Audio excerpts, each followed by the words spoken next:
J'ai une réponse de Justine. Elle t'en voulait d'avoir dénoncé Jean. D'accord. Qui est ce Jean? Le mec de Justine. Je vois. Bon, Benjamin, ne te dis pas tout de suite que c'est elle qui t'a envoyé ici. Hein. Patiente, il te faut des preuves, je sais comment ça se passe. Raconte-moi d'abord ce qui s'est passé le lendemain du vol.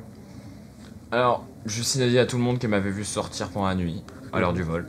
Logique. Donc tout le monde s'est dit que c'était moi le coupable. Puis les maisons ont été fouillées, et les policiers ont retrouvé dans mon sac l'objet volé.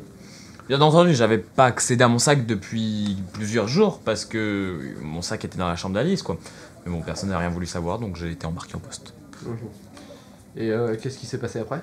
Oh, je me suis retrouvé devant le commissaire Pénaud. D'accord, t'as l'air de le connaître? Ouais, c'est un monsieur que je connais très bien. Et qui me connaît très bien, aussi. Sa fille s'appelle Manon. Manon Pénaud. C'est le père de mon ex, en fait. Et c'est aussi le parrain d'une certaine Marie, dont je crois que j'ai déjà un peu parlé. J'ai été jugé par un homme qui pensait que j'avais trompé sa fille. Ce qui est entièrement faux, bien sûr.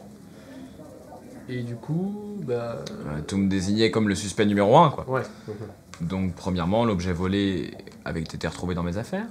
Deuxièmement, on me voyait clairement passer devant la maison des Pénaud, sur leur vidéosurveillance, à l'heure du crime en prime.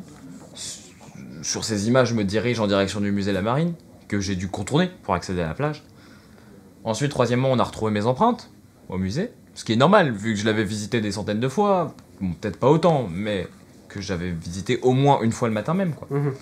Et puis quatrièmement, tous les témoignages étaient contre moi. Attends, il y a quand même quelque chose que je ne comprends pas. C'est pourquoi le père de ton ex est le chef de la police et habite dans le village où vous avez été. C'est quand même une coïncidence, ça. Ouais, c'est un peu compliqué. Les parents de Manon se sont séparés peu après la fin de notre relation, il y a 2 ans. Et son père est parti s'installer dans le Morbihan. Je savais pas forcément où exactement. Et donc Marie, étant sa filleule, devait être en vacances chez lui, je suppose. D'accord, mais pourquoi elle était pas là du coup? Qui ça? Bah non. Ok. J'en sais rien. Bah, franchement, je pense qu'elle devait bosser. Ah si, je crois qu'elle voulait passer le BAFA, si je me souviens bien. Ok, d'accord. Et du coup, comment t'as fini dans cette prison? J'ai été rapatrié en région parisienne le vendredi même. J'avais pas le droit de sortir de chez moi. J'ai été entendu le mardi suivant par un juge et enfermé le mercredi. Ok, plutôt expéditif. Donc on a d'un côté Justine qui t'en veut d'avoir dénoncé son petit ami. Il avait fait quoi déjà? Trafic de drogue, trafic d'armes. Ah oui, quand même. Et donc d'un autre côté, on a Marie, la meilleure amie de Manon, ton ex, donc qui t'en veut sûrement parce qu'elle pense que tu as fait du mal à Manon. C'est logique. Donc le soir où tu es sorti, si je me souviens bien, tu m'as dit que Justine avait reçu un SMS de Marie en pleine nuit. Donc peut-être que...